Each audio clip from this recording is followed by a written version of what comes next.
Hey, what's up, y'all? It's your boy Devin Hughes React. So here we're gonna react to everything wrong with Hell in a Cell 2017. My Instagram will be in the description box below. With that being said, let's go and have a look.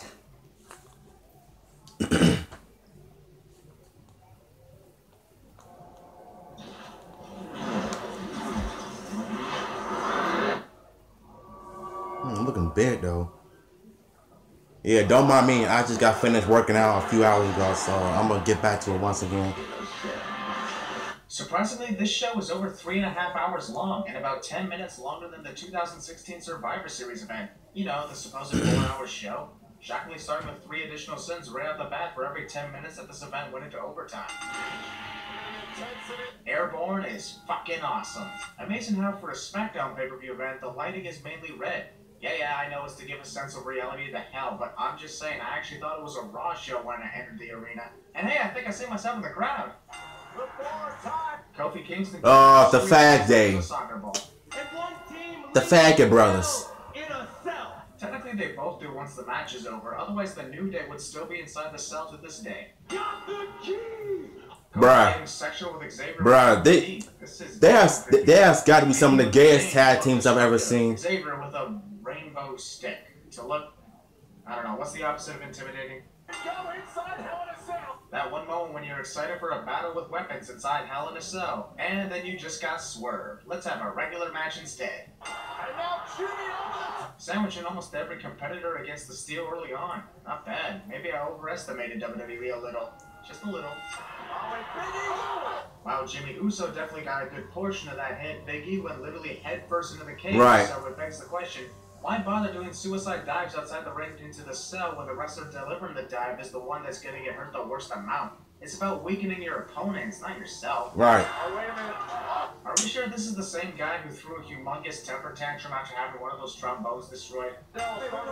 Jesus, is John Williams' entire orchestra down there? I'm a drummer, so you know, it would be better if they hit each other in the head with it instead of in the back, because this is kind of boring now. On breaking the chair shots to the head rule. Yeah, he threw it instead of swinging it, but it's still a chair shot and it's still hitting Xavier in the head. Kendo stick would be bad stand-ins for back scratchers, mainly due to all the splinters you can receive. Jay picks up a second kendo stick, walks around with it for a while, then ultimately tosses it aside without using it. If you were never going to use the second kendo stick, what's the point of picking it up in the first place? The Usos are dicks to gongs. About time that move was sold properly. Only took all the years of the Usos wrestling in the WWE to accomplish that. Let's get to it for the New Day! Haha, Big E hugs the pinfall from Xavier. Dang, earlier I thought of adding in a kendo sticks at a family you psycho sin for the. You might as well be Power Rangers because you got the sticks. You might as well just use it to fight each other. This ain't the psycho sins. Can't believe it's been a whole year since I last worked on that. Guess no sin added for this moment. The New Day doing exactly what the Usos said. When the hell did the Usos trap Xavier among a family of kendo sticks in this match? That never happened in this match earlier. You'd have to call me crazy to not remove a few sins for this excellent work of creativity from the New Day. Never thought about this happening before. Jay interrupts what could have possibly been an epic moment in this match. This is exactly like Big E's mistake earlier, only with a role reversal. Winner of Hell in a Cell 2017 to bring you Breaking Point 2009. Whoever the hell that dumbass fan was that yelled "Do something, Kofi." On the outside with no access to the PC crowd at its finest. What the hell can Kofi Kingston do aside from? What a shame. This event is nearly 4 hours long, so we definitely have time for a game of catch with a kendo stick. Even though we've seen something like this before, as I said earlier, can't deny that this is what you call amazing psychotic torture inside Hell in a Cell. Right. Why didn't the Usos just leave Xavier trapped like that? There'd be no way for him to get out of this, particularly because he wouldn't be able to lift his arms up. Big E's likely seeing red because the majority of the colors around this arena are red. Duh. The shell just shifted about 2 feet. The shell did? When did this become a Hell in a Shell match? Also, the shell did not shift at all. Further proof that the Usos setting Xavier free from the ring post was the stupidest decision they made in this match. Off-screen kendo stick shot. It's a shame I didn't wait until after this pay-per-view event, otherwise this match would likely make my top 10 favorite Hell in a Cell matches, because this match was a perfect opener for this event. The last-minute addition of Ty Dillinger into this match, and all because he beat a #1 contender instead of the actual champion. Now, if he defeated AJ Styles a few times in non-title matches, I'd agree that he should be part of this match. But he didn't, so sinned. I'm going to show the WWE Universe why I am champion. I'm going to show the fans why Cliche. I'm champion just like I do every single week, cliche. Previously on WWE. After Rusev assaulted Randy Orton from behind at SummerSlam before their match could even begin, Randy still believes that it's an okay idea to turn his back on Rusev and pose on the ropes. This match is already better than their SummerSlam match after we passed the 10-second mark. Yeah, Randy Orton wasn't even that great as he used to be back in the day. Nowadays, he's just bland. And the only exciting moments for Randy this year was winning the Royal Rumble and the WWE title at WrestleMania. And that's literally it. Nothing else exciting happened to Randy throughout 2017. At this point, every day of the freaking year is Rusev. So what? Started. Frustration beginning to build on the face of Rusev must be headbanging the metal music in his mind. Honestly, wrestlers should think about not yelling what they're about to do before they do it. Gives their opponent a massive heads up and a 100% chance of countering. Rusev taking his time here. Likely another reason why this event is so fucking long. Randy literally stalls for nearly 30 seconds before finally readying himself for the RKO. Rusev's I'm thinking about pulling a Neville and walking out face. The idea of Colonel Sanders in a fucking wrestling video This is kind of stupid. KFC is sponsoring it. Finger licking gooder. Gooder is Who the cares? word, dumbass. Previously on Hell in a Cell. I beat Baron Corbin, fair and square. That somehow means I should challenge somebody else for a championship. Watch me go to the ring and defeat Kevin Owens. That means I get to challenge Shane McMahon for his spot as commissioner for SmackDown. Oh, wow. Corbin is in the match tonight with AJ Styles. Because he was already scheduled to face AJ for the title, you idiot. What are you doing with your hands? Don't Exactly. ties alone. 10. Yes. We interrupt Hell in a Cell 2017 to bring you SummerSlam 2017. Also, just like before, I give them a double sin for double copyright infringement. The addition of lyrics to Baron Corbin's new entrance theme is awesome. So awesome that 2 sins are being removed.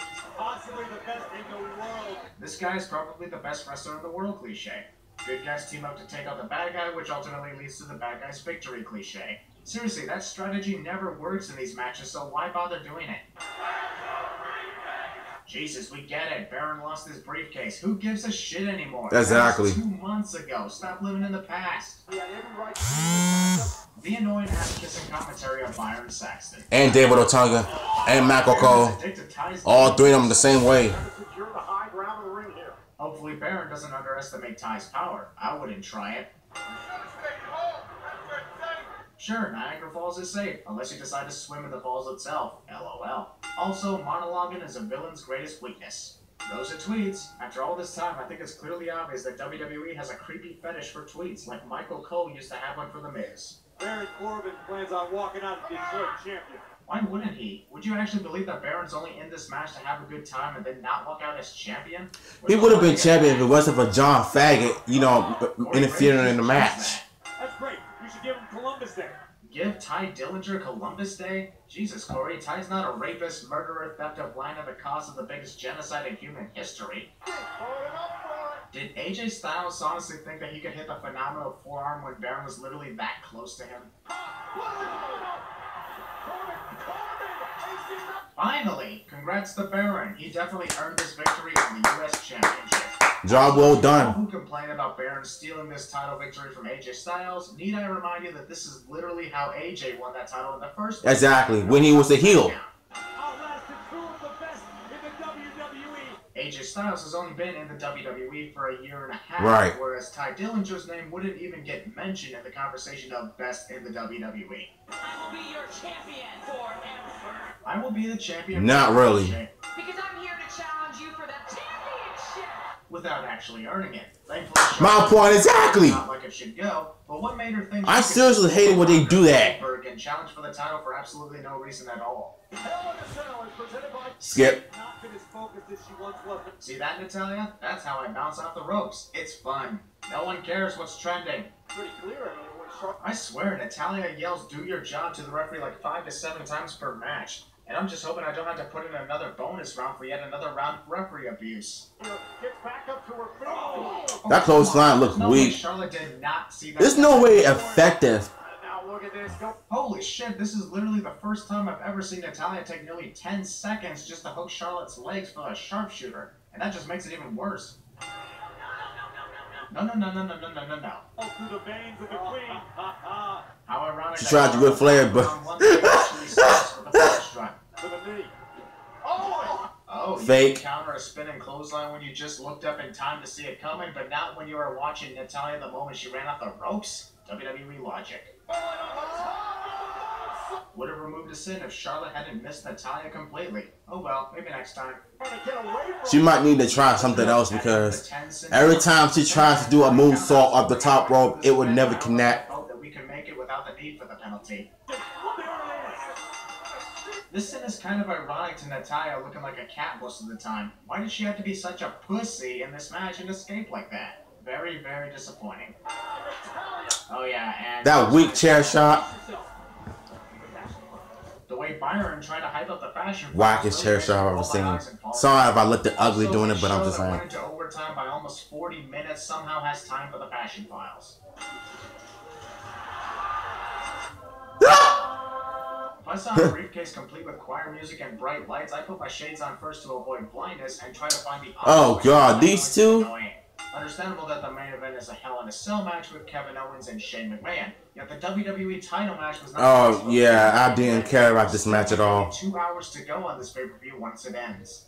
Man, SmackDown was terrible last year. And I mean, I highly doubt it. I mean, it'll be good this year now that the Superstar Shakeup thing is going on. But hopefully SmackDown will get better because I don't know. I might do a reaction to SmackDown Tuesday coming up after Raw because Raw sucks now. It's been so ever since before. So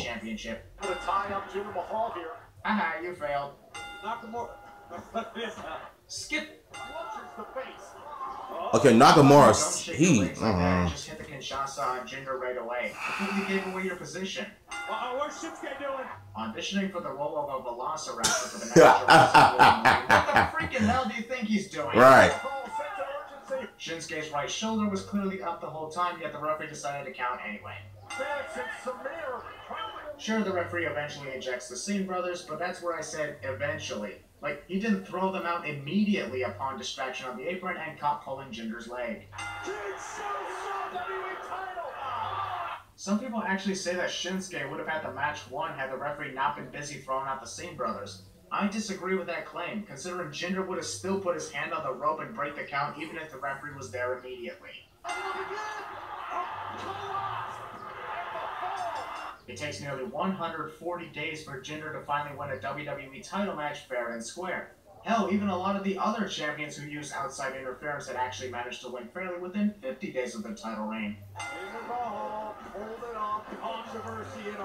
Fuck you, butthurt Byron. Jinder's victory was not controversial whatsoever. Whatever happened... Yeah, he may have won fair and square, but he is still a bad wrestler. Considering the fact that he's not even Indian, he's Canadian, and he can't wrestle, and he's even using the juice. Kevin is addicted to interviewers. If I have to grind and strip. This is starting to sound sexual, Kevin. Boy. And with the put me on TV sign. Happy now? No joke, this is the first time ever where I actually forgot that Bobby Roode has a scheduled match on pay-per-view. I did too. He almost didn't exist. Who gives a glorious shit about Hulu? Sorry, I couldn't resist. Not gonna lie, Dolph Ziggler appearing to no music and no lights on the stage was actually pretty funny. Accused Bobby Roode being just a flashy entrance. Well, It could have stayed like that though. When it comes to Bobby Roode, what do the fans remember more? His matches or his freaking entrance? I think it's obvious. What the heck is that? Effective on Dolph. If anything, Bobby has just given Dolph a back massage. Fruity. Put a sin in for copyright. People be looking so gay doing that with their drawers on. Like, I seriously hate that. His own. So, I think I'll give this half a sin. That's pretty rare around these videos. Also, dick measuring contest between these two, as Dolph did his taunt earlier. to WWE. Got your ponytail. Everything that's Right. wrong with WWE. Tom Phillips must have sensed the presence of Christian Miracle close by in this arena. Look at Miller Hurtful right now.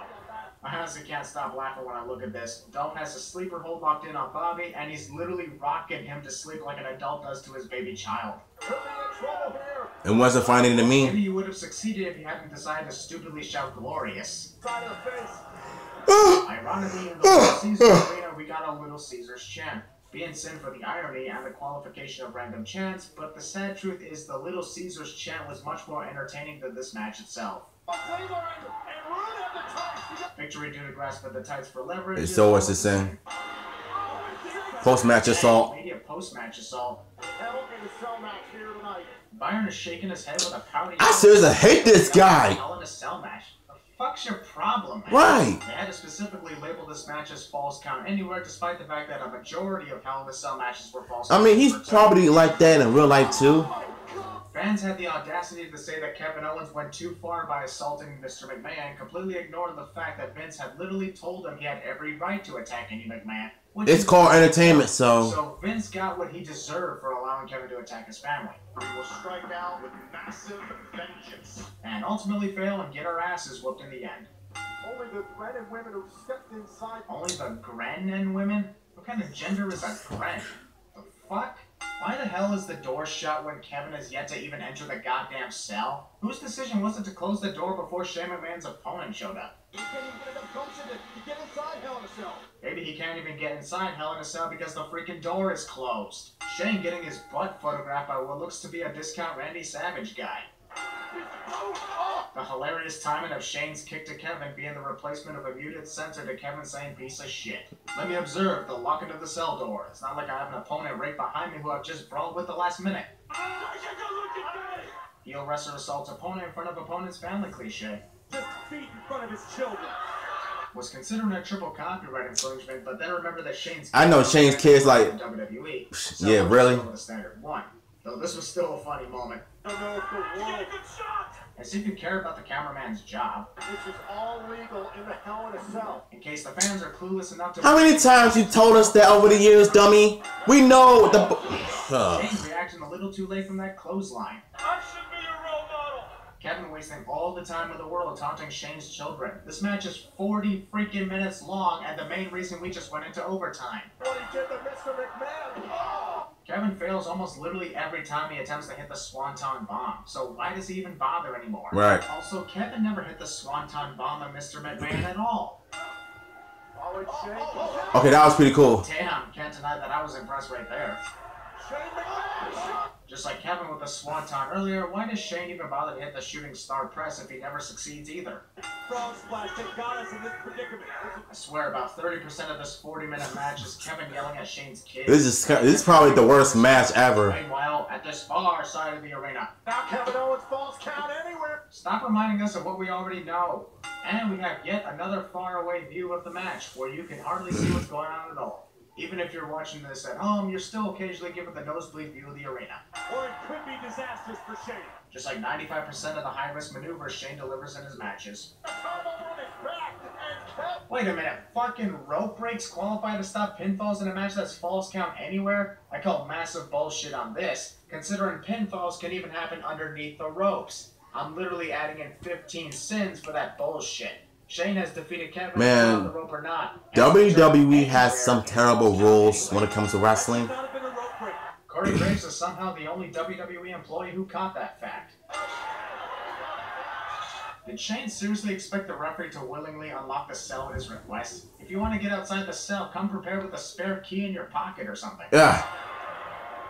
The WWE crew decided to conveniently put bolt cutters underneath the ring just on the very case that one of these wrestlers would want to leave the cell. Hell, Triple H had to go to the backstage area just to find a pair in 2009, so whose bright idea was it to put the bolt cutters inside the cell? Why is Shane McMahon trying to leave the cell? Probably has to use the bathroom. Why the freaking hell do you think he wants to leave the cell? Did you not watch WrestleMania 32, Corey? Probably not. Really? Kevin has issues with Kevin Owens? So Kevin has issues with himself for reasons we have yet to know? Once again, Ever heard of Look in the Mirror? Take to Shane McMahon's. Falls Count Anywhere. With rope breaks break somehow legal. Oh, Kevin Owens. Oh. Kevin really wants to make sure that Shane never has any more kids again. This would look torturous and brutal had Shane's head actually been on the cell wall instead of obviously away from it. Literally the next 4 minutes of this match is Kevin debating about where to jump onto Shane, climbing the cell, and debating once again about jumping onto Shane. Kevin looking at an invisible watch, and I bet even he wonders whether he has time to climb the cell considering we're 15 minutes into overtime. Kevin Owens is completely out of his mind. Oh, like he's the only wrestler you've seen climbing the cell with the intent on leaping off of it? WWE failed to censor the word shit before it was uttered. Where the hell is Shane? Well, they might as well go back to the old days when they're allowed to swear. This match's false count anywhere. First, he made the mistake of calling a rope break, and now he didn't even climb the cell after Kevin and Shane. This is the exact same referee that climbed the cell in 2002 during Triple H versus Chris Jericho in the cell. So why is he not climbing, ready to count? Also, while it's exciting to see wrestlers fighting on top of the cell, literally nothing exciting happens for the 8 minutes that the fight on the top lasts. Ask Mick Foley just how damn dangerous this is. Actually, this is twice as dangerous as Mick Foley's situation, considering the cell was a lot smaller back then. The way Shane fell back after body slamming Kevin was hilarious and weird at the same time, but mostly slow. Fighting on top. Byron stating the obvious. Oh no, I don't know why Shane was jumping in the air, but that was super weird. Pop-up powerbomb connects. Now let's lay down. If he actually did that from the cell. This is sadly still going on. I don't think I've been having a good time the last 15 minutes of this match with nothing epic going on. I think this is literally the first time that somebody fell off the cell and I did not give any sin removers, particularly because of the 15 minutes of boredom that led up to this not so epic crash. If they didn't want Kevin to fall from the top of the cell, fine. But he was literally only 2 feet higher than the top rope inside the ring when he fell. Was I supposed to be impressed? Because I'm sadly not. This is your chance! Pin Kevin right now! Just put your arm over him and pin him! Shane's stupid decision to make a sequel to WrestleMania 32 is what causes his downfall. It didn't work for him before. What makes him think it'll work for him now? Oh, irony. Kevin Owens has a family too, damn it. Somewhere in the USA, Grimm's Toy Show just got offended by Corey stealing one of his catchphrases, LOL. Just like with The Undertaker, Shane places Kevin in a position that makes it obvious that he's going to fail to land on him. We're 30 minutes into overtime and I'm almost asleep at this point. I'd be excited to see what Shane's going to do from the top of the cage had I not seen this exact same scene a year and a half earlier. Shane is literally looking down at Sami Zayn and is somehow not suspicious that he's going to do anything. I mean, sure, Sami was going against Kevin in the recent weeks and getting himself involved in situations that didn't concern him, but wouldn't anybody find it even a tiny bit suspicious that Sami would show up at this exact moment? Think about it, Shane! By saying think about it, Shane, Corey could be either begging Shane to stop or secretly... He's probably begging. My money's on the second option. To be honest, despite this being the second time we witnessed Shane jump from the top of the cell, I'll still remove 5 sins for his crazy determination to leap from that high in the air. At the same time, I'll remove another 5 sins for the perfect timing of Sami pulling Kevin out of the way at the last second. Although, I gotta add in a sin because Kevin had to sit himself up at the start of Shane's fall instead of being motionless. Likely because Sami didn't pull at the right moment. Also, Shane seems to never really get a lot of faith and success with that move despite it being called the leap of faith. And what also sucks is this is the first time in Sami's career where he actually made a move that could potentially upgrade it for the better. Took him so freaking long. Here's to hoping something good comes out of this. Where do you think? He's right in front of the remaining table.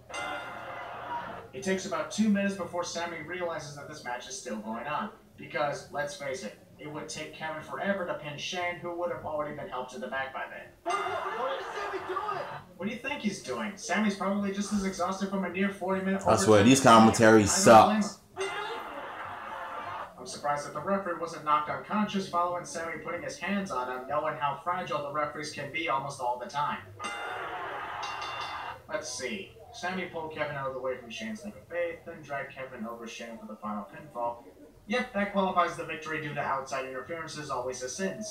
Just had to be sure in case I was wrong. I'm only saying this because it's the first time I've added that sin where the outside interference didn't technically hit the final blow of the match. What did Sami Zayn do? Will you please stop asking? Are you serious? It's really obvious what he You did. just... Oh my god, Barry. You serious? You just seriously saw what happened. Right in front of your eyes, bruh. You can't be that retarded and dumb. I swear. The wrestling commentary team, absolutely trash. Yo. What can I say? Another bad pay-per-view. And a bad ending. Hopefully y'all enjoyed this video. Subscribe, comment. You already know what to do. WNewsReact2 here. I'll see you later.